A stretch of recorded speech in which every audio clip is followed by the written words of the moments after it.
over the top too, for instance, so I'm cool with it right now. I don't want to make you the bad guy, so they just can't put their shit all the way up. If they do, they're gonna have to sit down.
I can't see him.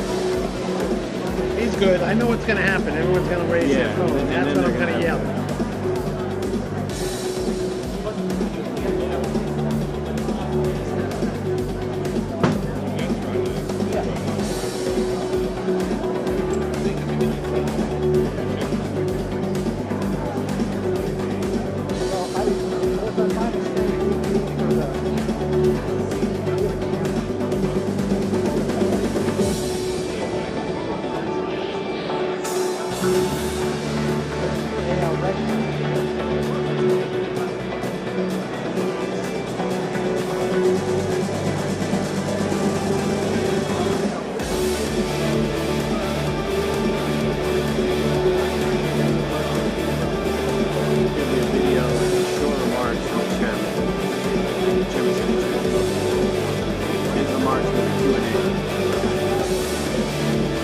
Take too long, it won't take way long. Yeah. We're gonna be here for that.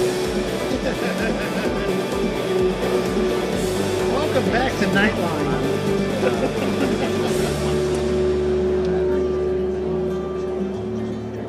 Here we go. Mike Ross. Poor guy. If not, no worries.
but we got the credentials and part of the validated.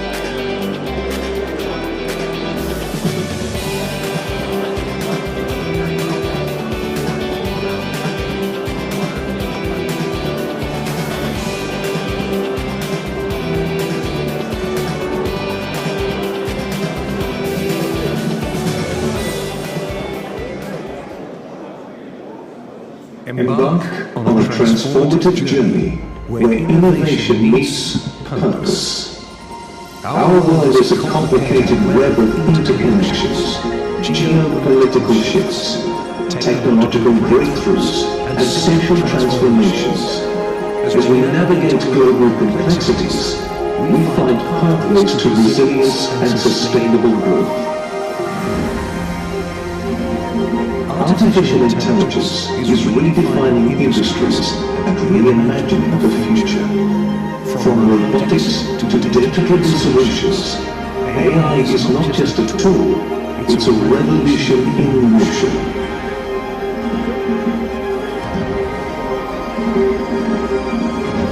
Biotech is rewriting the blueprint of life and leading us into an era where genetic innovation transforms our evolution.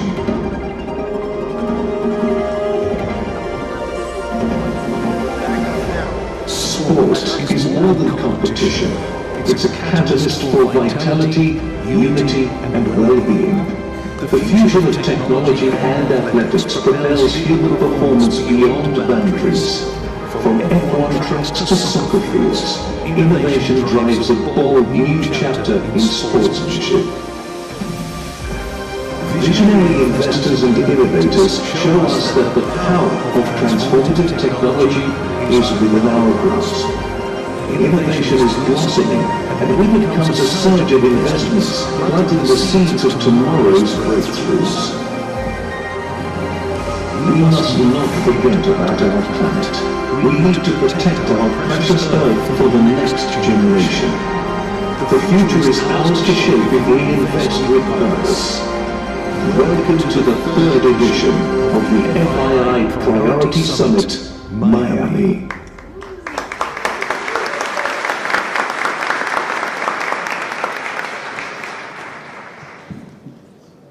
Good afternoon. Your Royal Highnesses, Your Excellencies, ladies and gentlemen, dear friends, welcome to the third edition of the FII Priority Summit in Miami. This year, we are starting with an exceptional stage. It is my distinct honor to introduce a man who is the 45th and 47th President of the United States of America. This man is a visionary business person, a media icon, and a political leader, of course. His impact on the global stage has been profound. From transforming the real estate industry to reshaping economic and foreign policy, his leadership continues to spark dialogue and drive change. At the Future Investment Initiative Institute, we are committed to shaping a brighter, more sustainable future by fostering innovation and global collaboration. These are principles that align with the President's bold approach to leadership and economic growth. Please, ladies and gentlemen, join me in welcoming 45th and 47th President of the United States, Donald J. Trump.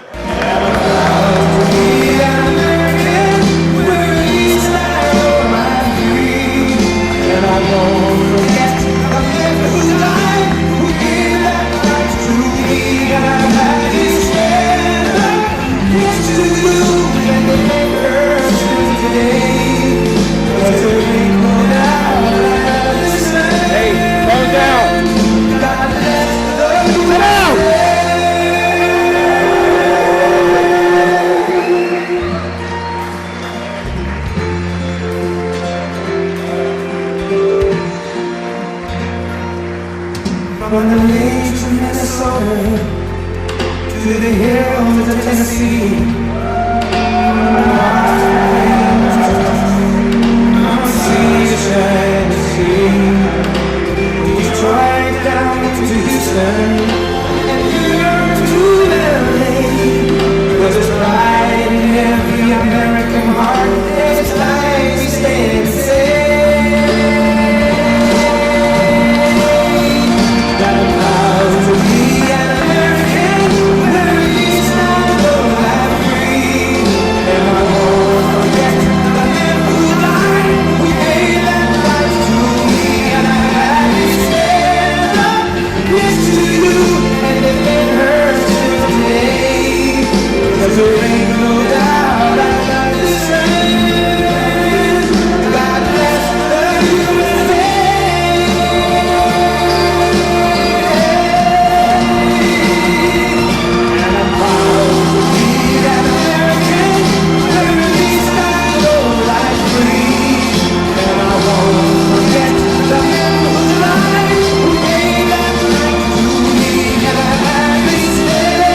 with a lot of love for all of us, I guess.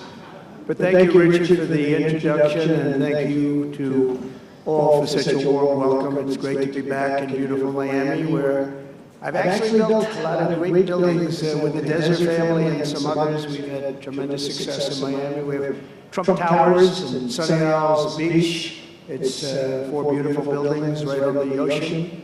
The Trump Grande, put the little E in the end for a little, class it up a little bit. Trump Grande and the 700-acre Doral. It's a tremendous country club, and it's actually the most successful country club in the U.S., where I was just given approval to build 1,500 units, and I couldn't care less about building units. When you're president, who the hell wants to build units? I've been building units all my life. I don't want to build units, but they gave us permission to do it. But today is a tremendous honor. Become the first American president to address the Future Investment Initiative Institute. That's the first one. That's very rich. Always and I want to thank Mayor of Miami, Francis Suarez, for being here. Thank you very much, Francis. Hi, Francis. And thank you for the endorsement when I ran. I was very appreciative. Along with the Mayor of Miami Beach, Stephen Miner. Stephen, thank you very much. Thank you. Thank you, Stephen. Thank you very much. And numerous American business leaders, some of the biggest business leaders actually anywhere in the world, and many distinguished guests from the Middle East, and in particular the Kingdom of Saudi Arabia, a special place with special leaders.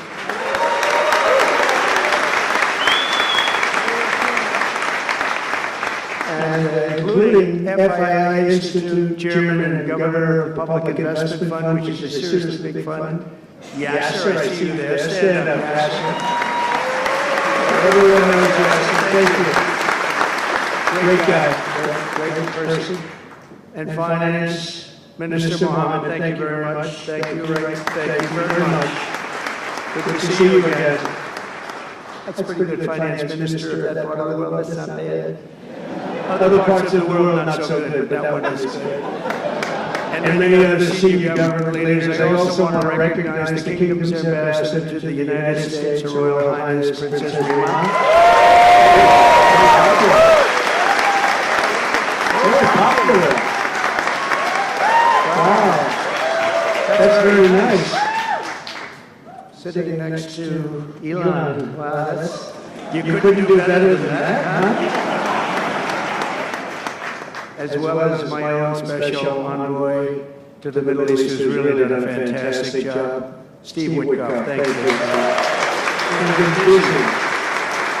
And Michael Waltz is here. Where's Michael? Michael's been so busy. They've been going back and forth and back. And a woman who's just voted the most powerful woman anywhere in the world. I'm going to go with Princess Rima, but she was voted the most powerful woman anywhere in the world, Susie Wiles. Thank you. Most powerful woman, that's pretty good. We have to talk to you about that, Susie. It's pretty good. And also, we all know Jared Kushner, a very special guy. Thank you, Jared. Thank you, Jared. And Elon Musk. He's been making it in the news lately, hasn't he? Very positive. Stand up, Elon. He's a great guy.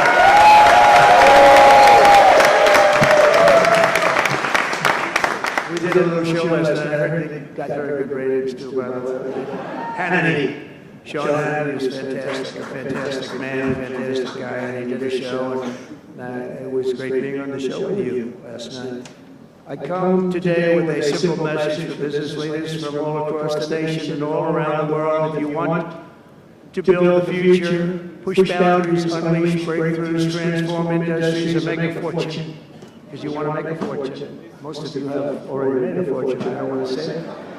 There's no better place on earth than the current and future United States of America under a certain president named Donald J. Trump. I think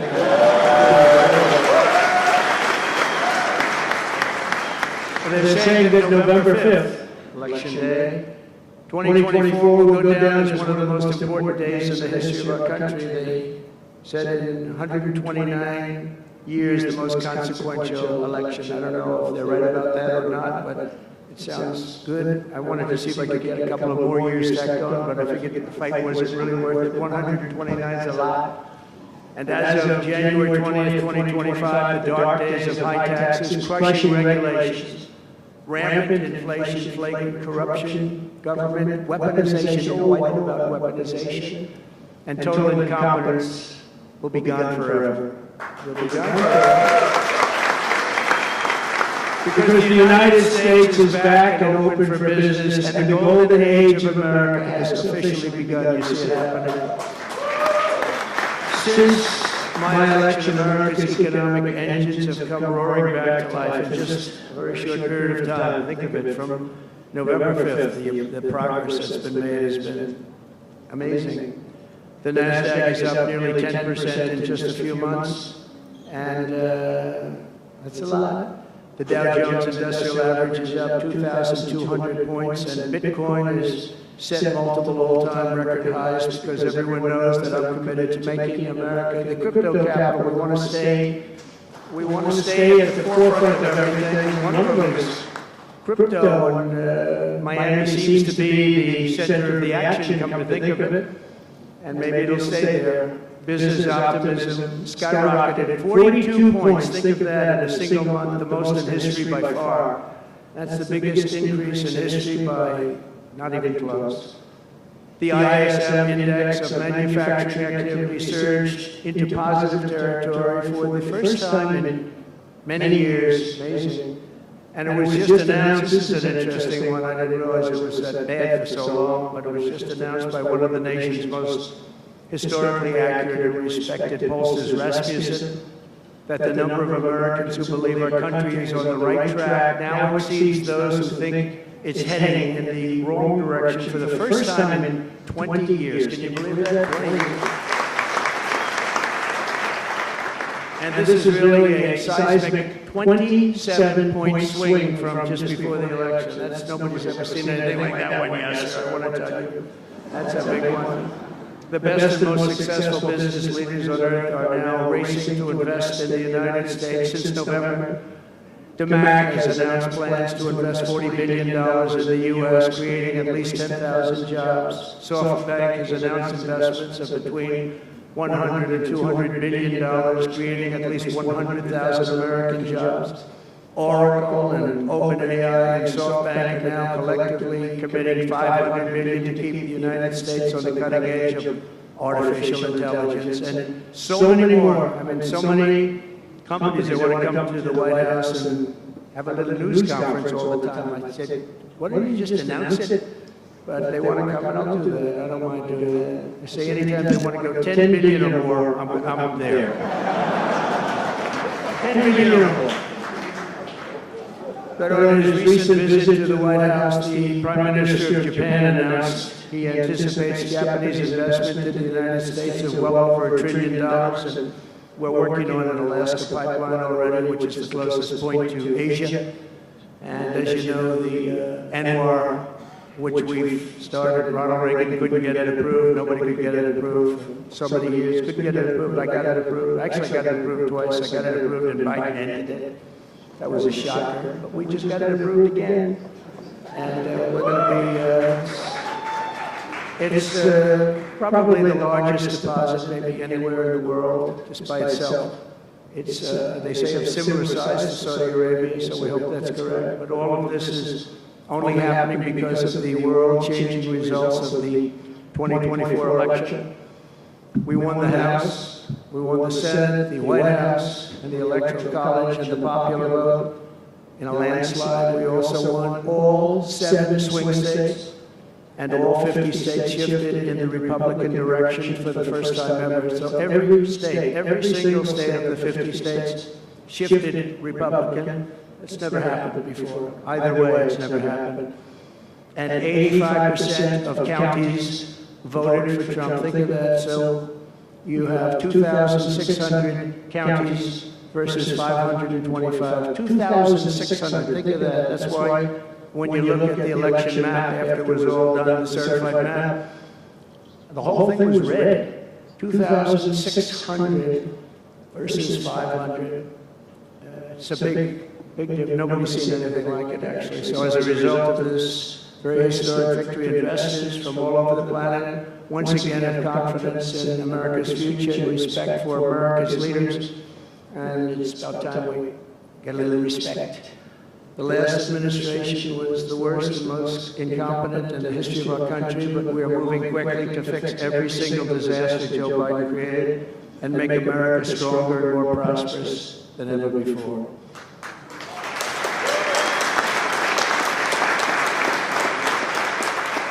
Our first and most urgent mission is to remove the criminals that Biden allowed into our country with the ridiculous and very dangerous open borders policy. They came from all over the world. They came from prisons and jails. They came from mental institutions and insane asylums. They were gang members. They were drug lords. They came from all over, and they were allowed to come into our country.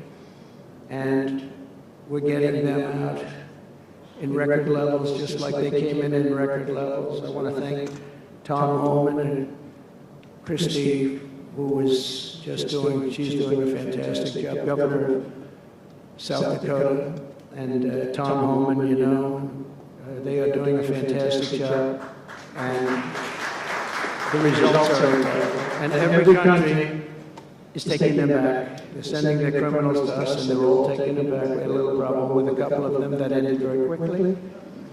And because some said, we don't really want MS-13 back in our country. But I said, congratulations, you're taking them back. And they took them back. And by the way, Europe and other places ought to start also doing that. They better start looking at immigration because it's really hurting Europe very, very badly. And they better get smart and they better get tough before it's too late. We're also working to end the highest inflation in our country's history, all caused because they played with our energy policy and wasted money on the Green New scam and other things such as that. And they wasted money at never seen before levels. If Joe Biden had simply held federal spending at the pre-pandemic levels we had in 2019, we right now would have virtually no inflation. We're trying to balance the budget immediately, and because of the tariff income, which is really, it's already turned out to be amazing, actually. It's really meant more for bringing countries and companies into our country, but it's, the numbers are rather staggering. Because we're the big piggy bank that everybody wants to be, and they can play games and they can say, well, there'll be retribution and, you know, equal this and that, but they can't be equal. But we want to keep it so that we're the big piggy bank, and if we had years like we did the last 4 years, that wouldn't have lasted too long. We're not promising it, but, you know, all of these things could happen. We hope to balance our budget, so I don't want to promise it, because if I do and we come about $10 short, the fake news media back there would say, we have breaking news, he did not make it, he did not make it. But we'll get it done very soon. It might not be this year, but it could be this year. Actually, we have a chance of getting it even this year, which people would be shocked at because they were talking about 10 years, 15 years, 20 years from now. When I took office last month, we inherited the consequences of inflation. That was more than 4 times what it was when I left 4 years ago. Think of that. I left, it was at 1.4%. And the annual government spending over $1.5 trillion more than projected in 2020 alone. 1.5 trillion. But under the Trump administration, all of that is changing faster and more dramatically than anyone ever thought possible. They didn't think it was possible to do what we've done in just a very short period of time. We've accomplished more in 4 weeks than most administrations accomplished in 4 years. On my first day in office, I imposed an immediate federal hiring freeze, a federal regulation freeze, and a foreign aid freeze. I signed an order creating the Department of Government Efficiency and put a man named Elon Musk in charge. Thank you, Elon, for doing that.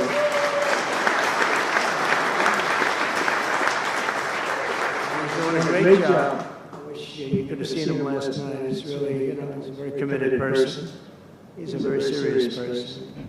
And he's a very high IQ people. You know, I like high IQ people. Not all have to be, but, you know, it'd be nice to have some people up there that He's a seriously high IQ individual. Now, he's got his faults also, I will tell you that.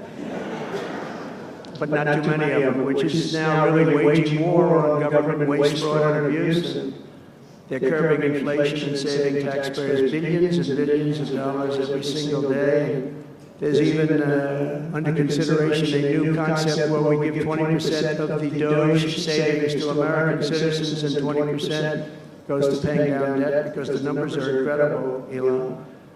So many billions of dollars, billions, hundreds of billions, and we're thinking about giving 20% back to the American citizens and 20% down to pay back debt and pay down debt, which is, if you look at value, if it were a real estate balance sheet, the debt is tiny, but we still want to pay it down. Doesn't matter. We don't look at it as a piece of real estate. It's America. We're going to get it down through intelligence, hard work, and as Elon said, a word called caring. You have to care. By doing this, Americans will tell us where there is waste. They'll be reporting it themselves. They participate in the process of saving money. So many of the men and women in this room, as an example, they pay tremendous amounts of taxes. And here are just a few examples of where your money was going before I came along. These are just some of the, just taken at random. Oh, there are much worse examples than this. I was just looking at them before the speech, and I can tell you they were much worse. And there are some that are horrible, but I don't want to really say them because they're very, very embarrassing to people. Very, very embarrassing. And they're really something, but you'll be seeing it and you will be reading about it. But just some taken at random, $2 million for sex change operations in Guatemala, $20 million for Sesame Street performances in Iraq. $20 million, that's a lot of money. You know, I know what it costs to do those things. You get a cast over for $50,000, give them a couple of bucks tip, that's it, not $20 million. 20 million, that's gone with the wind on steroids. $101 million for 29 diversity, equity, and inclusion contracts at the Department of Education. Wow. And we've also canceled all of these, saved all of this money. And again, this is just a small sample. This could go on, I could read them all day. $520 million for a consultant. I want to know who's that consultant.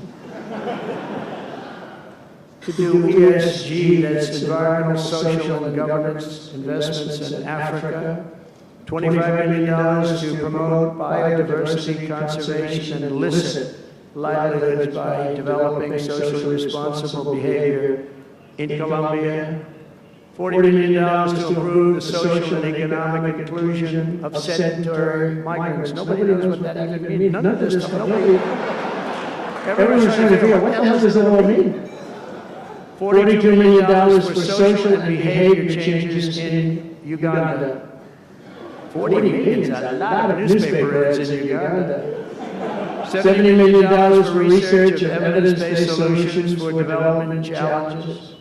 $10 million for Mozambique medical male circumcision.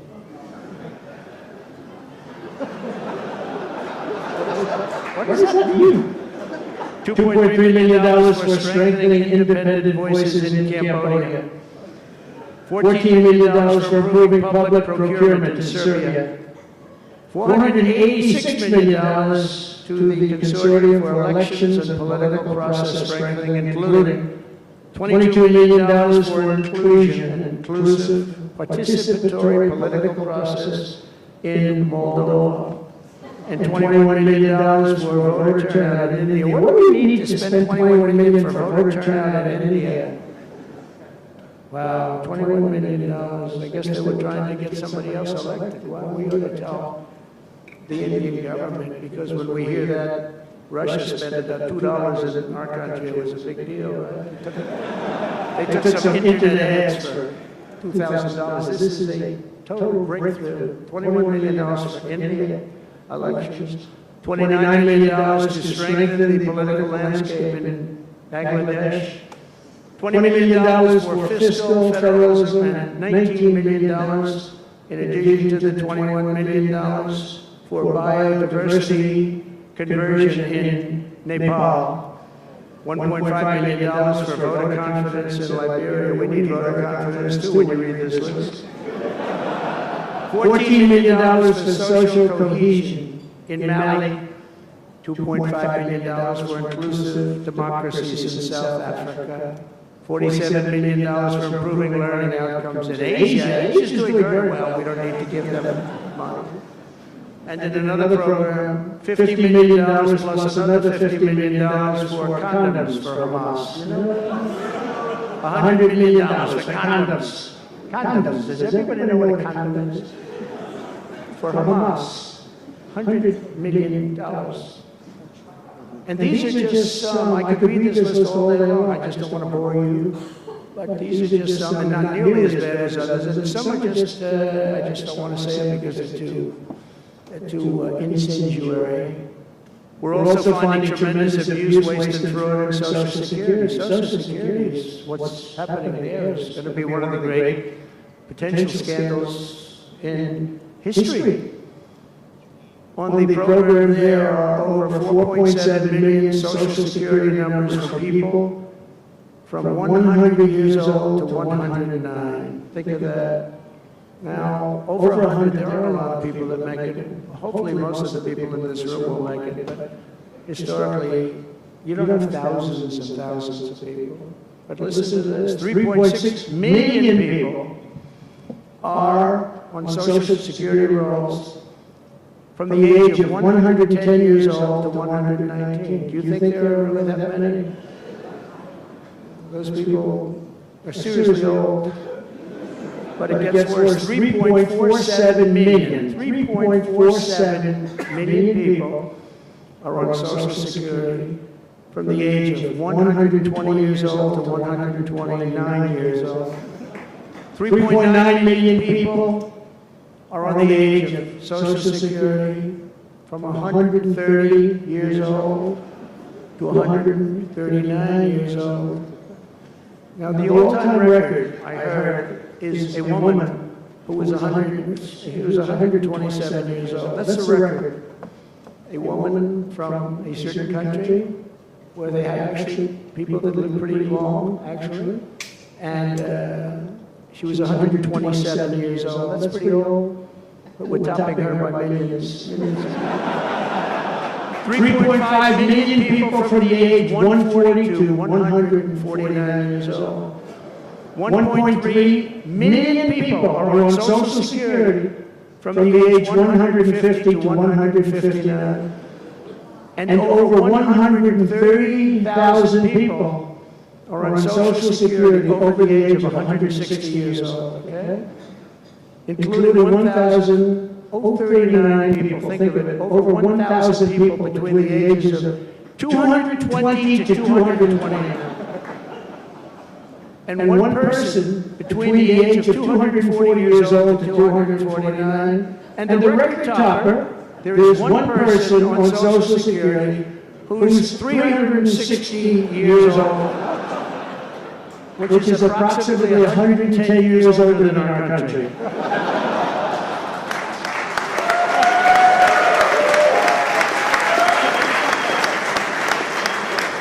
So what we're trying to find out, and what we will find out, is are people being paid from all of these, you know, somebody pocketing 10,000 here, 10,000 there, what's going on? So we'll find that out pretty easily because we have a lot of computer geniuses. I said to Elon, who are these people that are doing this, the Doge people?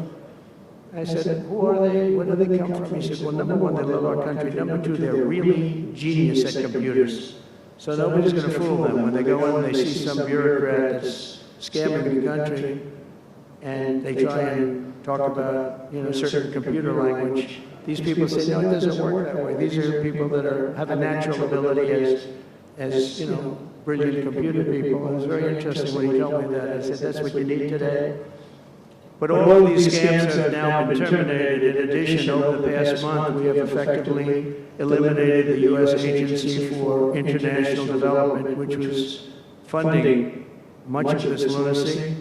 We virtually shut down the out-of-control CFPB, escorting radical left bureaucrats out of the building and locking the doors behind them. what they were doing was so terrible, where they were spending the money was so terrible. What we haven't looked at yet, but will be, is does the money come back to them? Because nobody can be stupid like that. And they're not stupid, they're smart, actually. And, you know, why are they doing that? Does money come back to them? So we'll figure that out pretty easily, I think, and quickly. But I've ended all of the so-called diversity, equity, and inclusion programs across the entire federal government and private sector. I notified every single government DEI officer that their jobs have been deleted, they're all deleted. And it's interesting, even these companies that have tremendous amounts of money, a number of them just announced, Walmart, if you can believe it, they just announced that they're stopping. And, you know, these companies are running off like $220 million. How can you spend that much money no matter what you're doing? If you're teaching something, you're going to have an instructor, you're going to talk, you're going to give them a book. Please read the book. You know, then you find they spent $225 million on that. What's going on? And we were going in the wrong way. You know, military was really, although I tell you, you know, we defeated ISIS with our military in 3 weeks. General Raisin King, he's a real general, not a television general. And 3 weeks ISIS, and I asked him, and I saw some of his people that were so great, the soldiers. We have the greatest military in the world. We don't have the greatest top leadership. That's why Afghanistan was such a horrible situation, so embarrassing, and so many other things. But when we want to, with proper leadership, there's nobody even close to us. We have the best equipment in the world. We make the best equipment in the world. But we have the best military. You know, we never fight to win. We fight to just keep it going forever. And when we fight to win, there's nobody that can even come close to us. But I was talking to General Dan Kane, we call him Raisin Kane, and I was told it would take about 4 years to defeat ISIS, and he did it in 3 weeks. I said to him, what do you think, General? How long will it take, sir? I think we should do it in less than 4 weeks. You're going to have time left over, and he did that. And we were told by the television generals it would take 4 years, so we did it. That's when I went to Iraq. I flew to Iraq, and late at night, the dark of night, all the windows closed, all the lights off in the plane, Air Force One. And we flew in, and it was pretty amazing. I'll tell you, we were landing, and there were no lights in the plane. Sir, we have to turn off all lights. I said, we spend $9 trillion, and we have to fly in Air Force One with the lights off. And I went up to the pilot, said hello.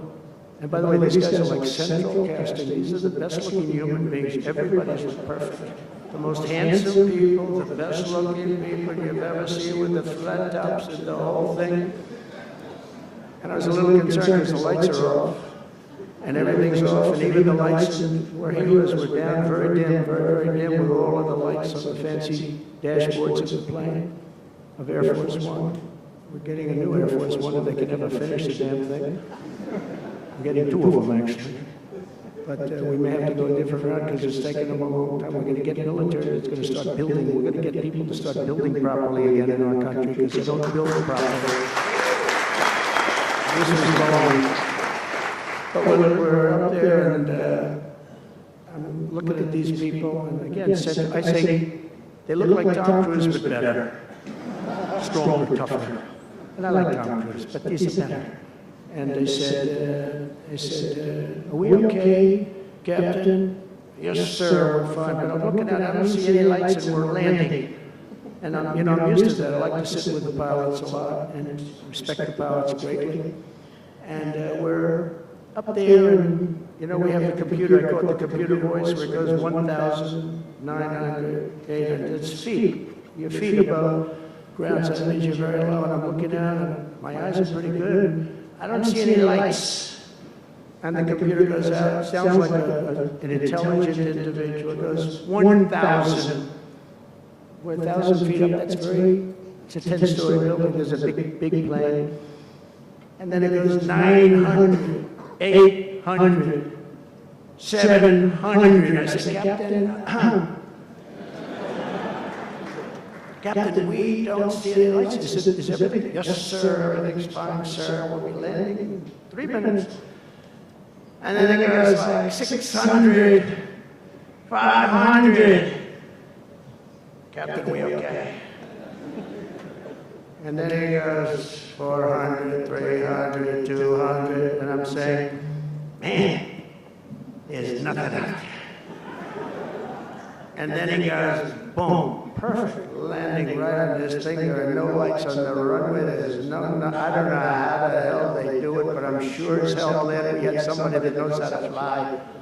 But they didn't want to have any lights because they didn't want the enemy after spending, you know, years and trillions of dollars. We have to land with Air Force One with no lights on the runway.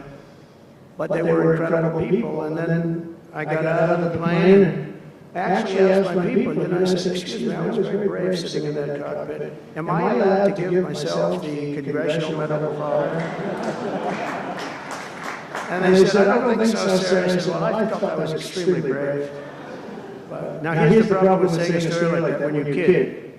The press will say, President Donald Trump wanted to give himself the Congressional Medal of Honor. Headlines all over. Fake news. We go with the fake news, but we're all wise.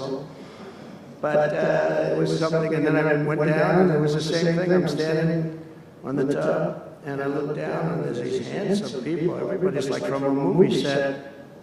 Good-looking guys. I get down the stairs. What's your name? My name is Kane, sir.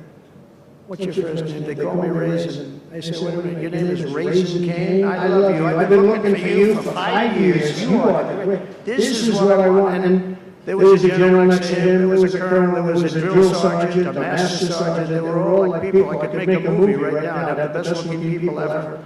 And they were great. And then I went in and, sir, would you like to rest before bed? No, I don't want to rest. I don't want to rest. I've been resting on the plane. Other than the last few moments, which were quite harrowing. And I said, I don't want to rest. He was thinking about Biden in advance, you know? Biden would have gone there, would have rested for days. And then they wouldn't have a meeting. He'd just go home. No, I said, I don't want to rest. I don't want to rest at all. I want to go. So we went into this like bunker. And we had a lot of very good, talented people. And that's when I asked them. I said, you know, I'm hearing it's going to take a long time. No, that's not right, sir. It's not going to take a long time. We'll have it done in 4 weeks. I said, how can you say 4 weeks when in Washington they said 4 years? He said, 4 weeks, sir. We'll hit them left, we'll hit them right, we'll hit them up the center, we'll hit them underground and overground, we'll knock the hell out of them, sir. And I said, why is it that they said so long? He said, because they wouldn't let us fight. And we're very far away. They want us to fight from this airport. We're very, very far away, sir, and they want us to fight here. We have many substations out, sub-airports, they call them, remote airports, where they build them in the sand, and we have many of them, and I'd use them all, sir. And I would hit them so hard from so many different directions. I said, well, what do you think? He said, you just let me know. I called him back, and I said, go ahead and do it. Are you sure you can do this, General? I said, yes, sir. And he did it actually in 3 weeks. It was over 100% of people that are really hurting the Middle East, hurting the world. And it was done. And we have the greatest military in the world, but you have to use the right people.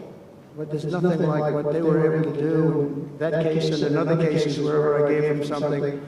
It was done incredibly well. And you know many of the instances because it's been well reported. But we've also required, we have a country that's a great country, it's a strong country, but it's a country that's just now gaining its respect back to the levels that it should have never lost. We were being laughed at by the entire world, but we're not being laughed at anymore.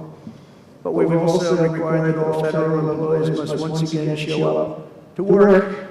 It's a new phenomenon, you know, since COVID.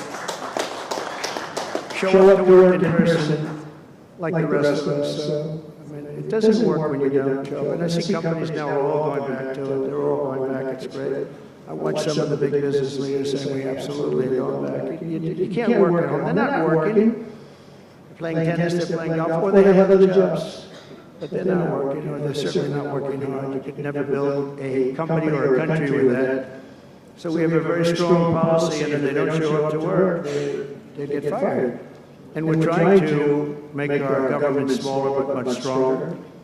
and we have tremendous bureaucracy, but it's happening. A lot of people are leaving, and in some cases leaving with pretty good offers. You know, you paid 7 or 8 months and go out and find a job. Some of these people had jobs. They were actually working for us, but they also had other jobs. And those people, in theory, they had problems. I don't know if we're going to do anything about that. So we have other things to do, but they were working other jobs instead of working for us. So they were staying home working, but they were working other jobs, getting paid a lot of money, perhaps.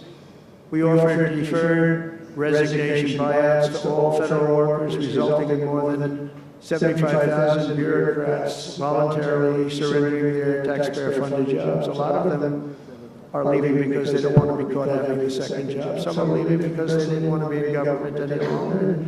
And some are leaving because they didn't want to show up to work. They wanted to work outside of an office. And that's never going to work for anybody, including companies. Companies ought to get smart. You watch these companies where they do that, they start going bad, nobody knows what's wrong with this company. We'll try getting the people back into the office where they can be cohesive and together. In less than a single month, the Department of Government Efficiency has already saved over 55, this is just a short period of time, $55 billion. And we're just getting started. That's nothing compared to the numbers that we're talking about. We're ending trillions of dollars in waste. It'll mean much lower inflation, lower interest rates, lower payments on mortgages, credit cards, car loans, and much higher stock markets. I think the stock market's going to be great. In other words, we will rapidly grow our economy by dramatically shrinking the federal government, and we have to do it. I'm also taking fast action to end the radicalization wrecking crusade against oil and natural gas. Over the past 4 years, the Biden administration cut the number of new oil leases and gas leases by 95%. They slowed new pipeline. I mean, look at the, Dakota Access, they wanted that one knocked out. The Keystone Pipeline, they wanted that one knocked out. They ended the Keystone. We got the Dakota Access done, but it wasn't easy after they tried to stop it. They slowed new oil and gas pipeline construction to virtually a halt. They shut down 38% of active oil and gas rigs in the United States, but they let the wind turbines go round and round and round. The wind doesn't blow, they got problems. They kill all the birds, they ruin the sightlines, they ruin the plains and the beautiful areas of our country, including the oceans, the lakes. They closed more than 50 power plants, all causing energy prices to skyrocket. You saw that happen. That's what caused inflation, pretty easy. These policies were so destructive that despite draining nearly 40% of U.S. strategic petroleum reserve, meant for emergencies, it was meant for emergencies. It wasn't meant for getting the price of gasoline down so that you can win an election. It didn't work for winning the election. Actually, there's so many people that are driving that it's a very small number. It just had a very small effect, but in the meantime, it takes it down. Now it's at the, we'll fill it up fast, but it's at the lowest level. When we made the transition, it was at the lowest level in history, ever recorded, the lowest level. Nobody's ever seen it that way. They put it all out because they thought they could keep gasoline prices down a little bit, just go past the election, and after that, they didn't care. And it didn't work because they didn't get elected, I got elected. But the price of gasoline still rose over 35%, and in some cases, at some periods, it was 100% and 125% during certain periods of time. Under the Trump administration, we have implemented a very different plan. You probably heard of it. It's called Drill, Baby, Drill. And we're doing that. The world runs on low-cost energy, and energy-producing nations like us have nothing to apologize for. We have more energy than any other nation in the world, and we're going to use it. And we're going to use it on AI plants. I was telling some of the people that came in, and they're very interested. Everybody's talking about AI. I hope you're right. I don't know, who knows. But Ilana, they're right. They're right going all AI. They are all in for AI. The problem is, to do it, just in our country, you need twice the electricity just to open up and be the top of AI. You need twice the electricity that we have right now in the entire country. You take all the electricity you need more than twice. You need twice, you need double what we have right now just to fuel this new industry that's growing. I was amazed when I heard that number. They all said, how can we do this? Because, you know, in China and various other places, you can probably get it with the shake of a hand. But in our country, you can't, but now you can, because we've declaring a national emergency in order to get fast approvals. And we're going to have, if you build a plant, you're able to build an electric generating facility right next to your plant. So you'll be making your own. You won't have to count on utilities. You won't have to count on an old grid that could fail, could get hit by something, bad things or good things. But you're not going to have to. You're not going to have to worry about grids. You're not going to have. You'll build your plant, and you'll build your essentially you become a utility in a way. You build your own electricity. If you want to build extra and put it out and get paid for that, you're going to be able to do that. You can put it back into the grid, but you're going to be able to build with your plant a generating facility. And we're going to get you Lee Zeldin, head of the environmental. The environmental group, various groups, and we've got them unified now, but we're going to get you very fast approvals. They'll be approved so fast, your head will spin, and we're going to get that whole industry started. We're going to be the head of it. We're leading right now. We have the greatest brain power. We're leading right now. I expect that we're going to be leading by a lot, but we're going to get you the energy very, very quickly. That would be the one thing that everybody was concerned. How do we have that much electricity when Los Angeles has blackouts and brownouts right now? There's a lack of electricity, but we're going to get it at levels never seen before. I ended the ridiculous Green New scam, halting tens of billions of dollars of wasteful deficit spending. And I withdrew the United States from the unfair one-sided Paris Climate Accord, and I ended Joe Biden's insane electric vehicle mandate, because it was just insane. I repealed the last, and by the way, if you want to buy an electric car, it's great. If you want to buy a gasoline-driven car or a hybrid, it's great. Whatever the thing happens to be, I heard hydrogen is hot. The problem is when it's not, you're in deep trouble. Because when that sucker blows up, they don't find the body. So that's one that I said, you know what, let's take a pass on that one. They said it's good, but when it's bad, it's really bad. You find the bodies on trees on the side of a tree. I said, I think we'll pass on that one. We're not going to want that one. But you never know, maybe someday it'll be good, but it doesn't sound like it's off to a good start. I repealed the last administration's very destructive natural gas export ban. And last week we approved our first new liquefied natural gas export license, and we have literally hundreds of people that want to export. I recently met with the Japanese Prime Minister, Shiba, to discuss large increases in American oil and gas exports. They wanted so badly. They said we went to the Biden administration, they wouldn't sell it. They wouldn't sell it. Nobody knows why. Biden didn't know why. They asked him, I don't know. You want to, they did? Oh, I didn't know that. But we're going to sell it, and the new project in Alaska is going to feed all of Asia. We're going to take care of all of Asia. There's so much oil and gas, like very few people, like very few countries have, like really actually no country has. I also met with Prime Minister Modi of India, who wants to greatly expand India's purchase of American energy, and my administration has also launched the most aggressive deregulation program of any nation in history. Under my executive order, for every one new regulation added, 10 old regulations have to be eliminated. And you know, in our first term, which was actually an incredible success, we had the greatest economy in history until COVID, and even after that, we did great. The stock market was higher. If you think of it, it was higher after the fact. After we went through that whole thing, it was higher than it was just prior to COVID coming in, which is a pretty amazing thing. But we did a great job on that, but it was a terrible thing for the world. The whole world suffered. It suffered terribly, including China, including other countries. It was a terrible period of time. But despite that, we did well. But we had the greatest economy in the history of our country. And I think this time we're going to do even better. We were artificially hurt by COVID. We had to focus on that instead of focusing on, but just prior to COVID coming in, there's never been anything like what we did, what we achieved. And even after we did very well, and especially considering what all of us had to do with COVID, some nations were hit so badly, it's just unbelievable what happened to them. As part of our effort, I've signed executive orders to keep the United States at the forefront of artificial intelligence and to end Joe Biden's war on Bitcoin and crypto. We ended that war totally. That war is over.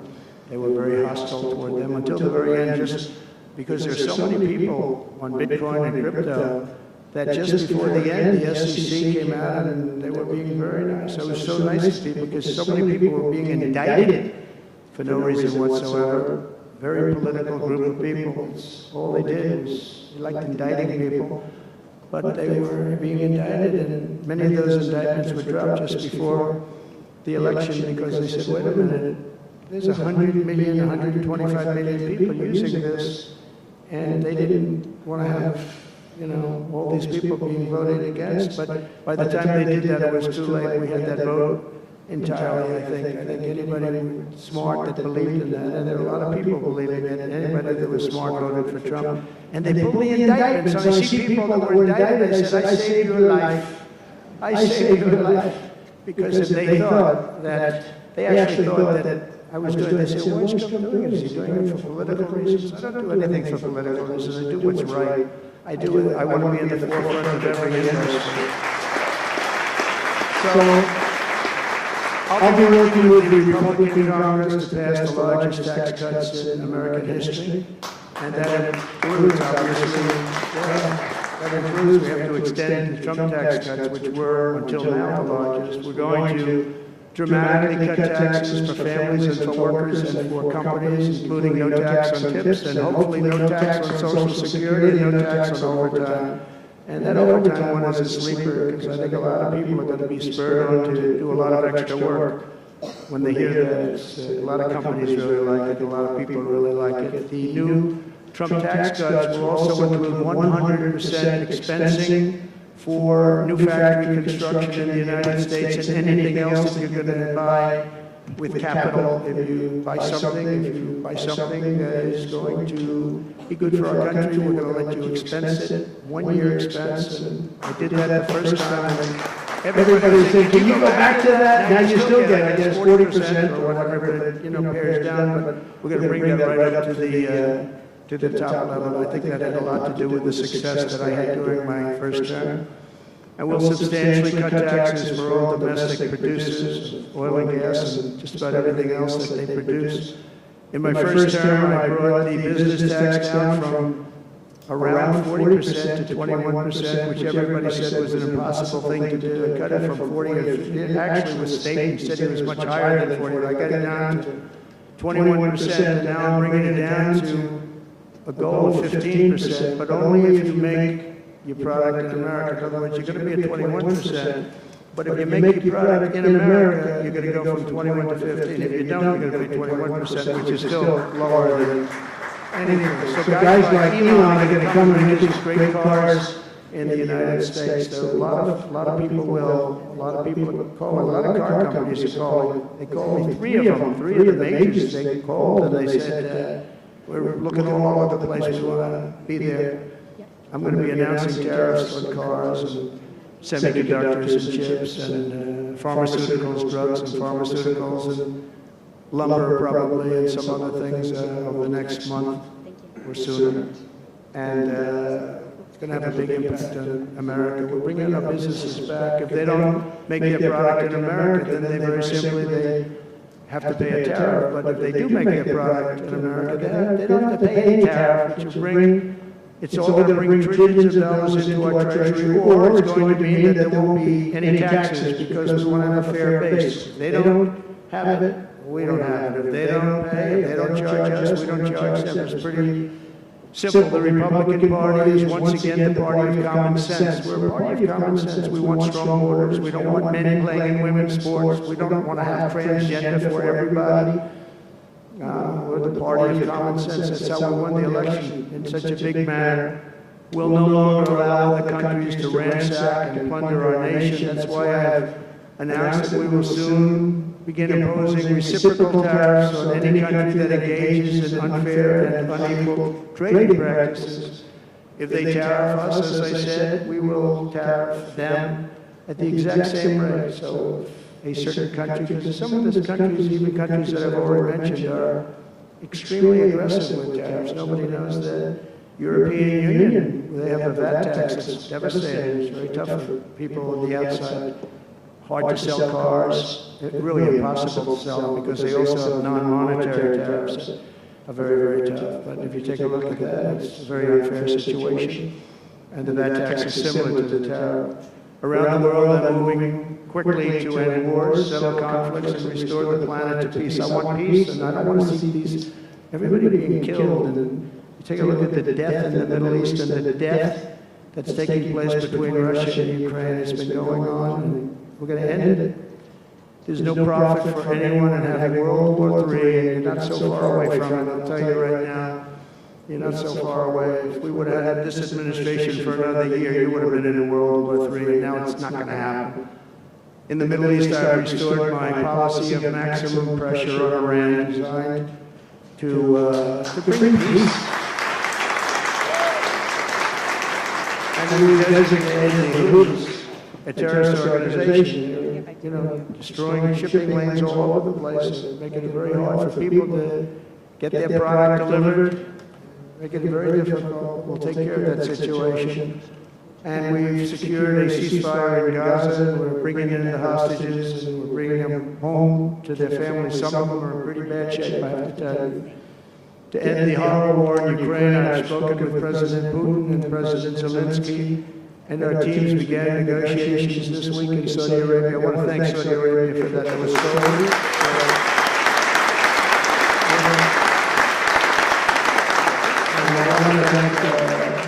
in particular, we have so many people, Yasser, Mohammed, all people, but in particular, we have to thank Crown Prince Mohammed bin Salman for hosting these historic talks. And talks that went very, very well. Steve was there, Steve Woodcock was there, and Michael was there, Michael Waltz, and others, and they really went well. It's a big step. We've got to get that war over with. You have to see the people that are dying. I look at the pictures, the satellite pictures of the field. It's a level field, and it looks like a modern-day version of Gettysburg. And you know what that means? It is just carnage. It's horrible. And, it's not American soldiers. It's not even soldiers from the Middle East in the case of Ukraine and Russia, but it's people, it's young people from Russia and Ukraine mostly that are just being decimated. It's flat fields. And a bullet goes, and a bullet only stops when it hits somebody. And the level of people being killed in that battle, soldiers, young soldiers, in some cases old soldiers, because they're running out of people. They're running out of soldiers, one case. But think of it, a modestly successful comedian. President Zelensky talked the United States of America into spending $350 billion to go into a war that basically couldn't be won, that never had to start and never would have started if I was president, not even a chance. And it didn't start for 4 years, never would have started. But a war that he, without the U.S. and Trump, will never be able to settle. They'll never settle that war without our involvement. That's why they did such a great job this weekend. That's why Saudi Arabia did such a great job this weekend in hosting. The United States has spent $200 billion more than Europe, and Europe's money is guaranteed. They get their money back. It's a form of loan. Nobody knows that. I know that. I said, why isn't somebody saying, we do it the same way? And we spend much more money. We have to equalize. But while the United States gets nothing back, so they get their money back, it's a loan. We just give our money. And we had a deal based on rare earth and things, but they broke that deal. But they broke it 2 years ago. We had a deal because they said, we're spending $350 billion, and Europe gets their money back in the form of a loan, and we don't. We're just giving the money hand over fist. That's the Biden administration for you. But they're no longer dealing with the same United States as they were dealing with a few months ago. Why didn't crooked Joe Biden demand equalization, and that this war is far more important to Europe than it is to us, and that is a very big, beautiful ocean, a separation. It's just, we're helping Europe, we're trying to help Europe. On top of this, Zelensky admits that half of the money that we sent them is missing. They don't know where the money is. He said, well, we don't know where half of it is. That's great, wonderful. He refuses to have elections, slow, and the real Ukrainian polls, I mean, how can you be high with every city is being demolished? It's hard to be, somebody said, oh, no, his polls are good, give me a break. Every city is being demolished. They look like a demolition site, every single one of them. And the only thing he was really good at was playing Joe Biden like a fiddle. He played him like a fiddle. That's an expression we use, yes, sir, to say that he's pretty easy, pretty easy. A dictator without elections. Zelensky better move fast, or he's not going to have a country left. Gotta move fast. That war's going in the wrong direction. In the meantime, we're successfully negotiating an end to the war with Russia. Something I'll admit that only Trump is going to be able to do in the Trump administration. We're going to be able to do it.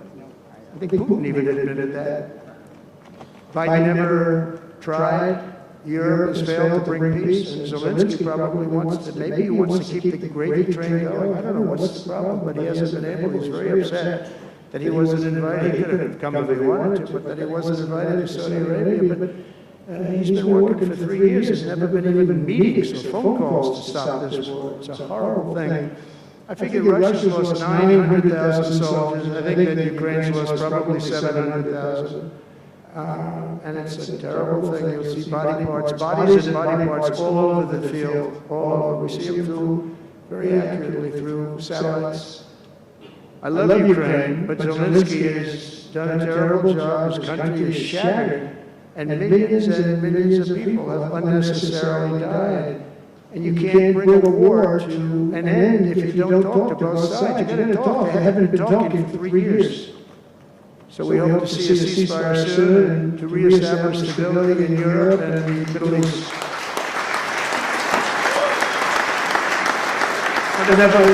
Thank you very much. As I've said before, it's my hope that my greatest legacy will be as a peacemaker and a unifier. That will be a great legacy. So in conclusion, the golden age of America is upon us, and I'm inviting everyone here today and every citizen across our land to take part in the most extraordinary period of peace, prosperity, growth, innovation, wealth creation, and expansion the world has ever seen. We're on our way. I mean, everyone's talking about us. 3 weeks, we're in there for a couple of days, more than 3 weeks, and everyone's talking about it. You have to see the crowds of people outside. It's pretty amazing what's happening. We're on the verge of soaring markets, surging incomes, booming production, groundbreaking technologies, thrilling discoveries, and a quantum leap in the quality of life. Absolutely a quantum leap. One day very soon our country will have the greatest economy in the history of the world because we once again have a president who puts America first, and we put America first, and your country should put your country first. But in the end, we want America first, and when it's all beautiful, which is going to be pretty soon, we want to help other countries, and you want to help other countries. But, you know, I tell you, the leaders, and some of the leaders are in this room right now, you've got to put your country first, whether it's Saudi Arabia, whether it's somewhere else, you've got to put your country first, but we're going to have plenty left over to help others also. As long as you invest in America, build in America, and hire in America, that means that I'm fighting for you. I'm fighting very hard for you. Together we're going to make the United States of America bigger, better, bolder, richer, and greater than ever before. It's going to be stronger than ever before. We're going to be a peacemaker, a peacekeeper. We're going to stop people from these stupid, never-ending wars. We're not going to partake in them ourselves, but we'll be stronger and more powerful than anybody by far. And if it ever came to war, there is nobody that will be able to come close to us, but we don't think that's going to ever happen. So I want to thank you all very much. It's a great honor to be here. And I think somebody said they're going to ask questions, and I didn't say, gee, what other questions like Biden does. I say, just ask, it doesn't matter. You ask a question and I give an answer. So I think, Richard, you're going to come up and you're going to give me some questions. Thank you. Thank you. Thank you very much, Mr. President. We round of applause for President of the United States of America. Thank you.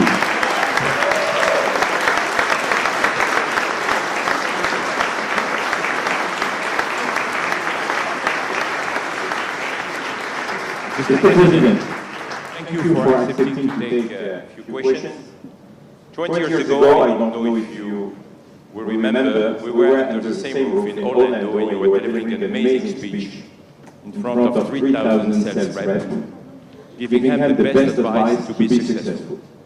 So, what is the best piece of advice that you have ever received? Well, I think it was watching my father. You know, my father was a very hard worker, and he just worked hard. And he was very smart. He had good genetics. His brother was the longest-serving professor in the history of MIT, Dr. John Trump. And my father was every bit as smart. But my father had to work. He was older, and he put his brother through school. In fact, he once said, "Boy, I put him through so much school. He had 3 different degrees." And they asked him to stay on at MIT, but my father was the same ilk. And I noticed that my father was a happy man. And what he did is he worked. He just worked all the time. He worked. And he loved it. And really, I think the best piece of advice I got from that is you have to love what you do. And if you love what you do, you're going to have a happy life. If you don't, I mean, I see so many people, they're in businesses that they don't want to be in. They're in businesses that, you know, they're bored in or they're not good at, they don't have a natural ability at it. There is such a thing as natural ability, whether it's sports or acting or anything else. I mean, some people have an ability for something, try and find that ability, but you have to love what you do. If you love what you do, you're going to be, at least you have a good chance of being successful. Mr. President, it's almost time for an early dinner. So if you are throwing a dinner party, and you can invite 3 fascinating guests, living or dead, who would you bring? Well, they're all sitting right in the front row. Yes, sir. Are you ready? Mohammed, are you ready? Steve, Rick, Carlton. We have history of the most important person, at least until the World Cup is over, is here. Johnny, stand up. He gave the United States the World Cup. Johnny, thank you very much. I didn't know you were here. That's very good. He's The king of soccer, that's not bad. And you've done a fantastic job. You know, but it's very interesting.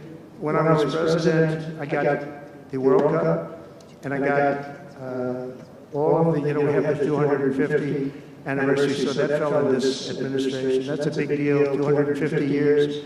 But we have all of these things happening, and I also got the Olympics. And I was called by the mayor of Los Angeles, "Sir, would you call up the Olympic Committee, because it was at that time President Obama will not take their phone call, and we're going to get the Olympics in Los Angeles." And by the way, they've recommitted to Los Angeles at a level that, you know, I was very worried about that. And they've, the opposite, you know, somebody could have said, "Well, we're going to do it someplace else," until they have actually recommitted. They're going to make it bigger and better than ever. So I had the Olympics. So I got the Olympics, I got the World Cup. And I said, and the 250, but that one I didn't get. But it was there, it was in this term. And I ran an election, and we did fantastic in 2016. We did much better. Millions and millions, tens of millions, but millions and millions of votes better. And bad things happened, and I didn't get that one.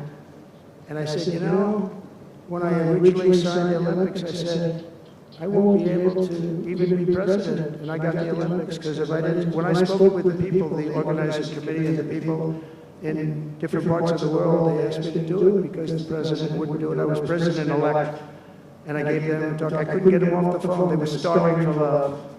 And the bottom line, they gave us the Olympics. And I said, you know, it's been said I won't be president. Then we had the election result, and now I'm president for the Olympics and for the World Cup. So I'm very happy about that, Johnny. Thank you very much. Thank you. I'll be there. I promise I'll be there. And by the way, Mr. President, backstage you have a gift from Gianni. He gave us the first ball with your name, which will be played for the World Cup in America. It's going to be great. Thank you, John. Very much. I doubt that any day you would take a sabbatical year, but if you could take a sabbatical year, Mr. President, what unconventional thing would you do? Sabbatical. You don't work for 1 year. But you said Sabbath. It's a big difference. It's almost the opposite when you think about it, right? I think what I do is, look, what I'm doing now is the most exciting job in the world. It's a hard job, not an easy job. It's a nasty job. It could be a lot easier with, you know, I think that the news media has to straighten themselves out because people are getting it, you know, they're losing tremendous popularity, and they've lost their prestige, and they've lost their credibility.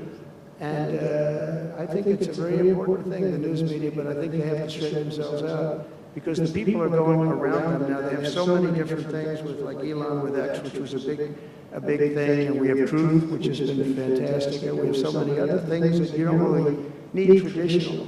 But I will tell you that there is just nothing I could do to enjoy my life, whether it's that or anything else that it is, because this is the only, I had to make a big decision, and it was a very risky decision, because if I would have lost, my life would have been a much different life. It would have been a very nasty life. They were going after me at levels that nobody's ever seen before. Not Andrew Jackson, not Abraham Lincoln. You know, the historians say that the president that was treated the worst by far by the media and overall was Andrew Jackson.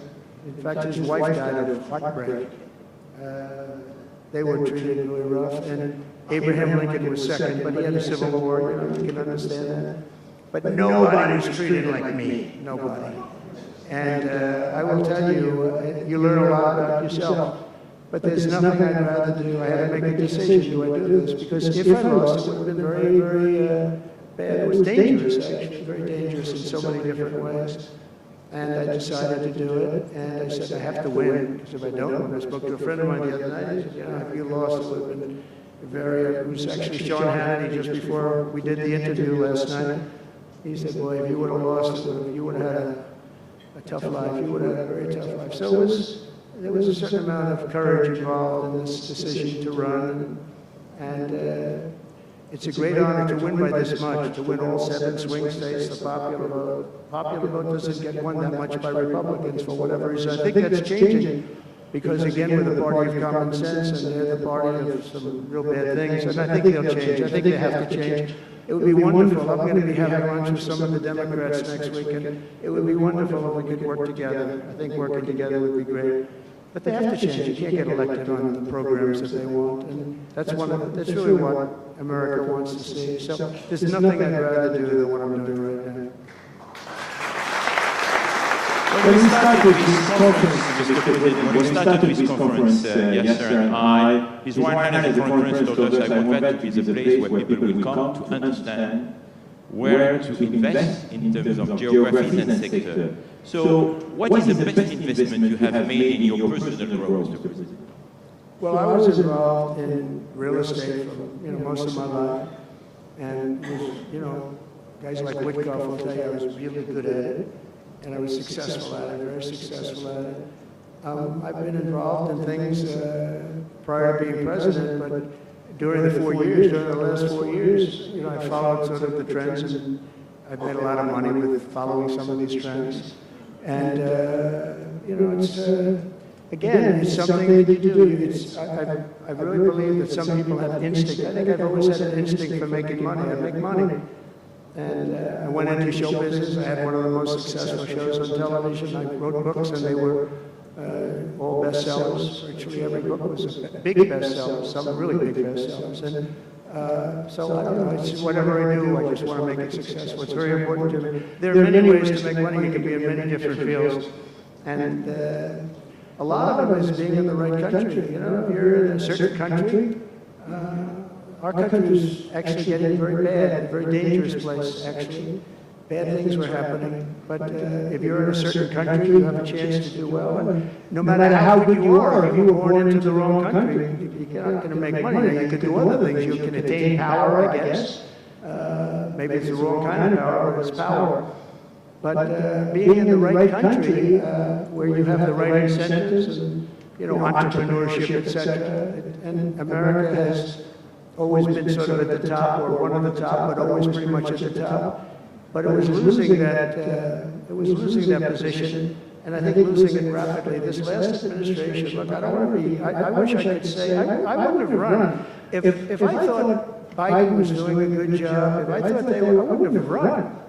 Because as I said, it was very dangerous to run in a lot of ways. In fact, my ear will show that. When you look at it close, my ear, I have that throbbing feeling every once in a while, but it was dangerous in a lot of different ways.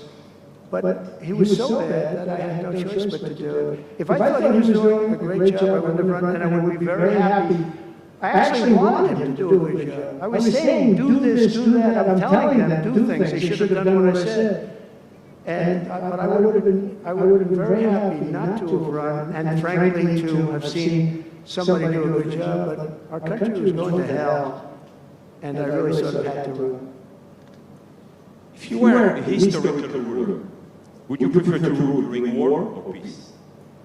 Well, I want to be, again, a peacemaker, and I want to keep us out of war, but sometimes to do that, you have to have a very strong country, you have to have a very strong military. And as I said, we have a much stronger military than anyone would know. We have the best equipment. And I bought a lot of it. I rebuilt our military in the first 4 years. I rebuilt it. We gave a lot of it away to Afghanistan, to the Taliban, stupidly, but that's a very small amount. It was billions and billions, but it's still a very small amount relatively to what we built. But I largely rebuilt our military. Now I'm going to have to do it again because so much has been given away, so much has been treated so badly. But to keep peace, you really have. I have a thing: strength through, and I mean it. You really have it. You have strength, and you need the strength, but it's really peace through strength. Because without the strength, it's going to be very hard to have peace. Because you're going to be taken over, bad things are going to happen. So you really want to have peace through strength, and that's where I've been. Having strength, having power in that sense to protect yourself and your people is a very important thing. Hopefully you don't have to use that power. I will tell you, I was dealing with President Putin very successfully on denuclearization. We were talking about it very seriously, and then COVID came and lots of things came, and we had also talked to China about it. Now, Russia and us have the biggest nuclear by far. China is not close, but they will be close. In 3 or 4 years or 5 years, they'll be equal. But we were going to talk to China, and I spoke to President Xi about it very successfully. I think we were going to denuclearize it. We would have had to get the smaller nuclear powers, of which there are 4, 3, maybe, but 4 probably, to do something. We would have been able to do that. But I was having very strong talks with President Putin about denuclearization. And, you know, you're president, you get presentations about what we're building, what we're having, the power of weapons, the power of many things besides weapons per se. But I saw the power of nuclear weapons, and we can never let that happen.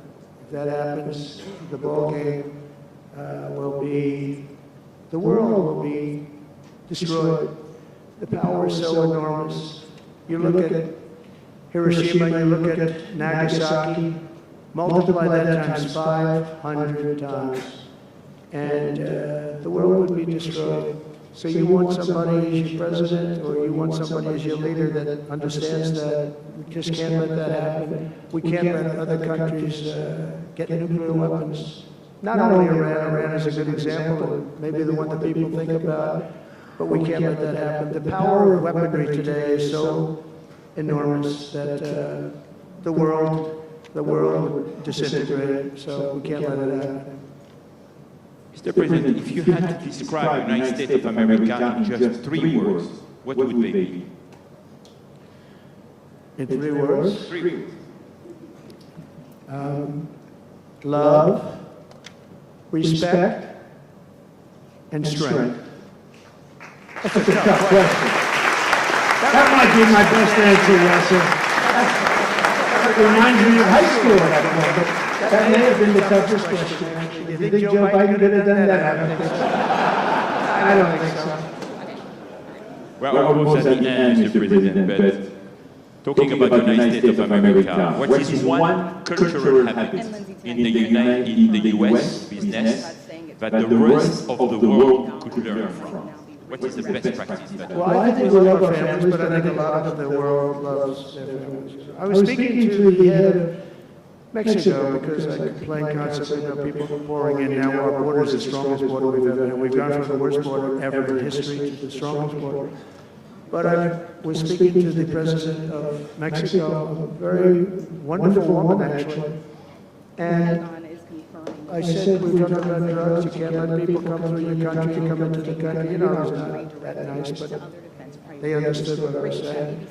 And she said something that really got me. She said, I said, you're not a big drug taking nation? And she said, no, we are not a consumer. And I said, consumer, what is it? You know, an interesting word. We're not a consumer nation. We're not a consumer of drugs. I said, what an interesting, and why is that? She said, well, we have very strong family values. I said, but we do too. We do too. We have very strong, our families are devastated by what's happening with fentanyl, and China will not be doing, we're going to make a deal with China. They were not letting that happen anymore. And I had a deal, by the way, before I left. I had a deal with President Xi where they were going to give the maximum penalty to anybody making fentanyl and sending it into the United States. And the maximum penalty is the death penalty, and it wouldn't stop. But when the election turned out to be a rigged election, but that's okay. When the election turned out to be, it was an election that shouldn't have happened. All the things that happened. I'll give you an example. We wouldn't have had October 7th, Israel attack. We wouldn't have had Ukraine and Russia fighting. We wouldn't have had inflation. We wouldn't have had all of these things that, you know, happened. But in speaking with her, she said about family values, I said, well, you're not really saying anything there because we have great families too. We have great family values. She said, plus we advertise a lot. I said, ooh, you mean you advertise about how bad drugs are? Yes, we do. We spend a lot of money on advertising. And I said, unbelievable. That was such a great conversation because we're going to spend hundreds of millions of dollars advertising how bad drugs are so that kids don't use them, that they chew up your brain, they destroy your teeth, your skin, everything. And I thank you for that. You know, I make so many calls and I never learn anything from anybody. I know everything and I never learn anything from anybody. And I spoke to this woman, as soon as she said it, she didn't have to say exactly what, I said, exactly, what a great idea. And I think we're going to have, and I saw pieces of it, we're going to go in with $100 million and then another $100 million initially. But I saw some of the ads and they are really violent. I said, you have to make them strong. Your skin practically comes off after a period of time. You lose your hearing. You lose your teeth. It is terrible. And we show this happening to people. And I think we're going to, you know, we did very well with, we had blue ribbon committees headed up by the First Lady of the United States and a lot of other people that, you know, they have no idea the viciousness of these cartels and these people. And they're smart. I mean, they're very smart, tough people, making a fortune, by the way, an absolute fortune. But we got it down 18%, which was a record. But 18% is not great when you think about it. I think we could get it down 50 or 55 or maybe even 60% with advertising. So she really gave me something. I was going to call her and tell her that she did, but now I don't have to call her because she's going to be seeing this right now. So to the President of Mexico, thank you very much, I appreciate it. But we're going to do a great advertising campaign saying how bad it is, how drugs are so bad for you. My last question, Mr. President. You have mentioned briefly in your speech about the legacy.